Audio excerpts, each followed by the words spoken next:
going on, everybody? Welcome back to Learning David Gilmour and More. Guys, please stick with me. Hear what I have to say for the first few minutes. You can leave after that if you'd like, but I want to say thanks to everyone. I did start this channel last year. I started this channel January 10th last year, and it was dedicated to specifically learning David Gilmour and, some other things thrown in there.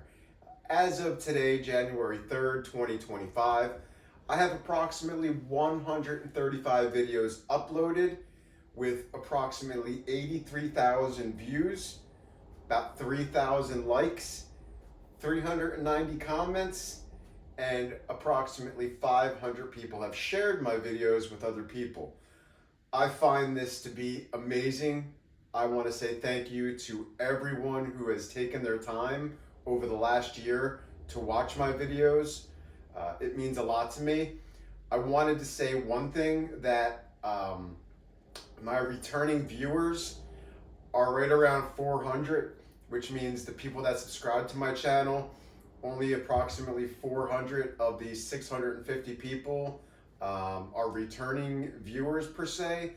But the biggest problem that I have is, if you look at this number here, it shows that a lot of people who watch this channel don't subscribe. And I just want to say, man, it would mean the world to me for you guys to subscribe. This is not a channel dedicated for me to make money. It is really just a channel for me to track my progress and share the love of music with all you guys. A New Year's resolution I had for myself was to get rid of Facebook. It was so negative and so horrible that I really didn't want to be a part of it anymore. And I used Facebook a lot to draw people to my channel. So I'm really just asking that you guys share my videos, like the videos. I know how hard it can be to hit that like button. I watch thousands of YouTube videos a year, and there's times I have to catch myself and click back onto the video and hit the like button, because it's not like I don't mean to hit the like button. If I like something, I mean to. It's just something you don't remember to do. So I find myself, even before the video, I'll hit the like button just to get it. And guys, girls, people, everyone. I say guys because if you look at my viewers, it says 100% of my viewers are men. So I would love to have some women view this channel as well. If there's women out there that enjoy learning to play music, or watching someone learn to play, come by, take a look, listen, hit a like, leave a comment with 4 words or more. It will really help my algorithm to continue to show up in other people's recommendeds. And that's that. That's all I've got to say regarding statistics of my channel for you guys. With that being said, listen, I started this channel January 10th of 2024, and I went through a lot of stuff. I started the channel learning Shine On You Crazy Diamond, and I learned it on my Fender Telecaster. I bought a brand new Fender Telecaster MIM, limited edition, black on black, HSS. It was on sale, that's what I purchased. I know it's not David Gilmour's Triple S, but with that being said, it has been an amazing guitar, and it's what got me into really learning to play electric guitar for 2024 and the beginning of this year now. So Shine On You Crazy Diamond, I posted many videos of it. It took me approximately 73 days to complete the entire song from start to finish. That was my first clue that maybe David Gilmour is going to be really hard for someone like me, who's not an amazing musician, to start picking up on Gilmour as my initial artist to be trying to follow. I then attempted to go with Comfortably Numb. That's where everything fell apart for me. Comfortably Numb, chord-wise, very simple. I was able to pick up the chords, the rhythm, not a problem. Solo 1, done. Had it done very, very fast, within a few days. Solo 2, first half of Solo 2, I was like, man, this is gonna go well. Second half of Solo 2, I hit a wall so hard I couldn't see straight. David Gilmour is a beast, guys. He's a beast. The man can play amazing, and to try and mimic and learn him from my level, I found to be intimidating, and it didn't come off as sounding very well. So although I put the time into learning David Gilmour's Shine On, that was what I said I was going to do. I then veered off of Pink Floyd a little bit, David Gilmour, and just kind of started learning some music, playing some songs, learning some rhythms, getting into scales, learning some blues. I really took this year to start just kind of like learning the guitar more. And with that being said, throughout this entire year, I purchased probably 10 guitar pedals. I've never used guitar pedals.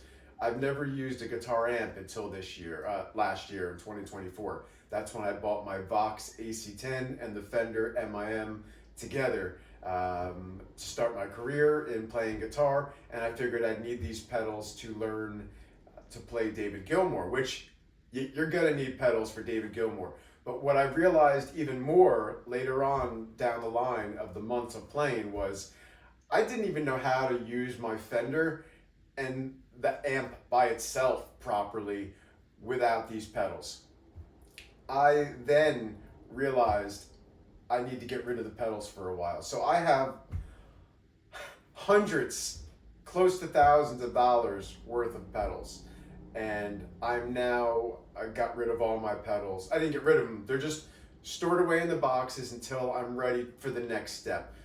I can tell you that trying to take those steps too fast lead to disappointment. So actually when I do use my pedals now, the only ones I have set up are my Dynacomp compression and my RC1 loop pedal. Just the loop is for practicing over basic rhythms and stuff like that. So since I wasn't able to really nail and finish off Comfortably Numb, I started to move on to just playing some other stuff. I worked on a little Allman Brothers, Ramblin' Man, really fun song to work on, fun song to play. I went into Melissa, another really amazing song, very easy to pick up, and it's a great song you could play with other people. If you get someone playing lead, it's awesome, and you can have a lot of fun with it. It's a great song. I went into, I believe it's Bill Withers' Ain't No Sunshine, and started trying to learn a little bit of finger picking and playing with fingers opposed to a pick. I'm a pick player first and foremost, so learning how to finger pick last year was a big thing for me. I really think I've improved greatly. If you guys look at my videos of Is There Anybody Out There, you can see my progress and how much I've come through finger picking. I know it's an easier song to learn, but Is There Anybody Out There makes you feel, once you've accomplished it, it makes you feel good. It makes you feel like, yeah, I can start to finger pick. So anyone who hasn't learned finger picking, Is There Anybody Out There by Pink Floyd, it's a great song to begin with. After that, I started working into some Grateful Dead. I was doing a little Deep Ellum blues. Mama Tried, which I think is some old traditional stuff, basically. Little Sadie. They're Grateful Dead covers I did, but they were traditional songs by, I believe, like Doc Watson. I started learning some 12-bar blues in A, slow 12-bar Delta blues, stuff where I was just almost like a little slower.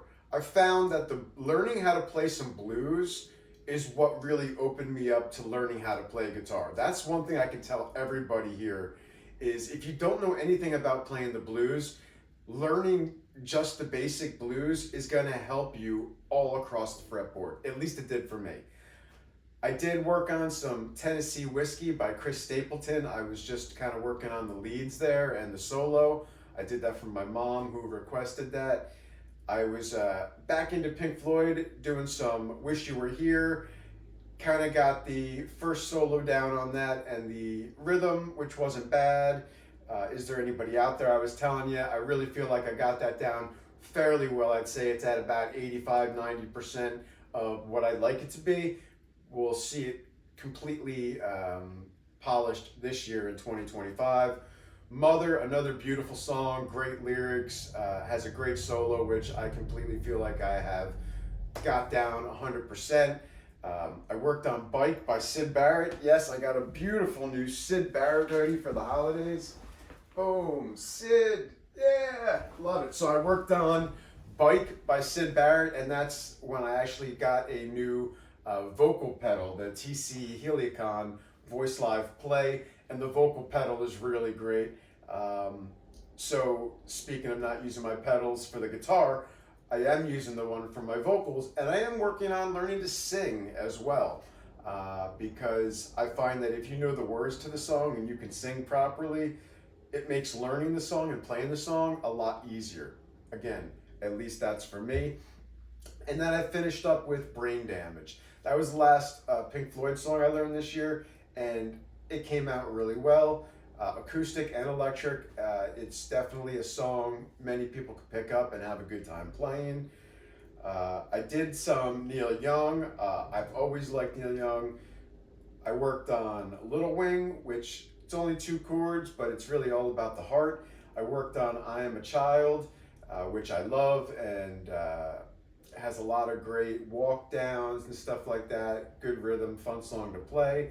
And then I did You and Me, which is a drop D and another fun song to play. A lot of things all around the fretboard. You get a lot of understanding of the fretboard playing. I found that song. Excuse me. I came across J.J. Cale when I was doing some learning the blues, and it was J.J. Cale kind of with Eric Clapton or J.J. Cale by himself. I didn't realize he did so many of these songs that I used to really enjoy listening to, like the Grateful Dead will cover, like After Midnight and stuff like that. So I actually picked up the song Sensitive Kind. It was an amazing song lyrically. Chord-wise, progressions were great, and you could have a super lot of fun with that with a looper, playing it live. I would love to play out live this year. I told everybody that 500 subscribers I would be playing out live. Me and my wife are going to our first open mic coming up next Thursday, where I'm going to sit and watch for the first few weeks.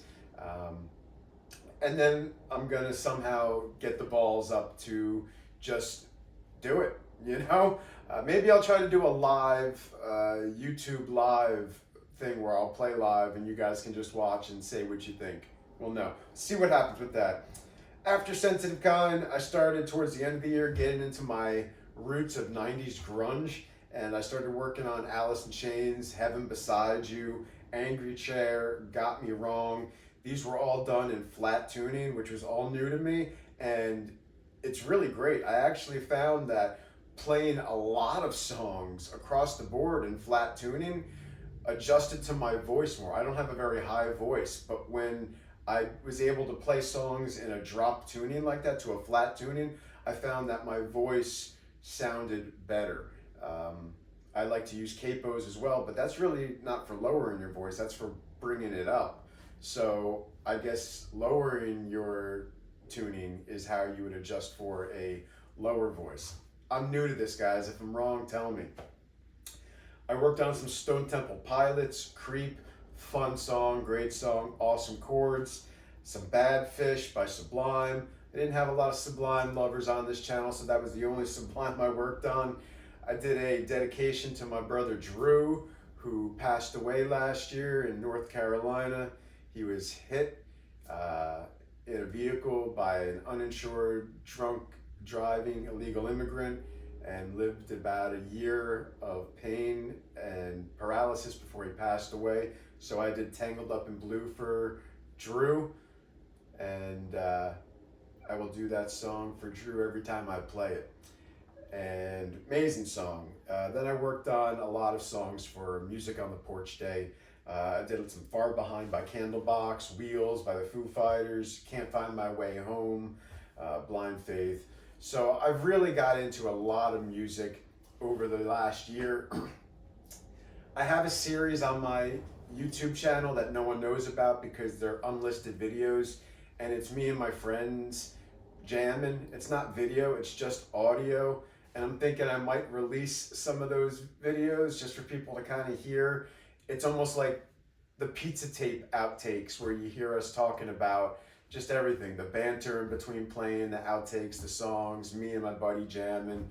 It's kind of cool, and we're up to a few videos on that. So I may be looking into doing something like that this year.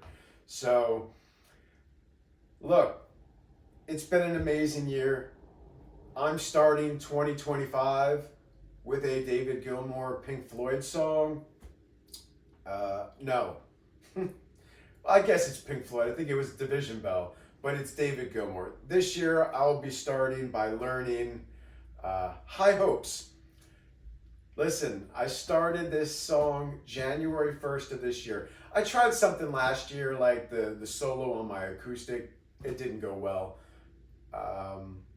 This year, I've decided to start the year with David Gilmour, and it's going to be High Hopes. I'm going to do the opening, I'm going to work the bell out, I'm going to work out the solos, I'm going to do the lap on either my Martin acoustic here, or I'm going to go out and buy one of those $100 Rogue, what are they, pedal steels. We'll see what happens, but that's what you got looking forward to you. And I'll post my first video with the music January 10th is when I posted my first video of music last year. Thank you everybody who has joined this channel. Thank you. It's been amazing. I appreciate every single one of you. I appreciate all the comments, all the likes, all the shares, all the love, any negativity, criticism. I enjoy it all. Everything you guys can do or say helps me become a better musician. And I appreciate you taking the time to watch and follow.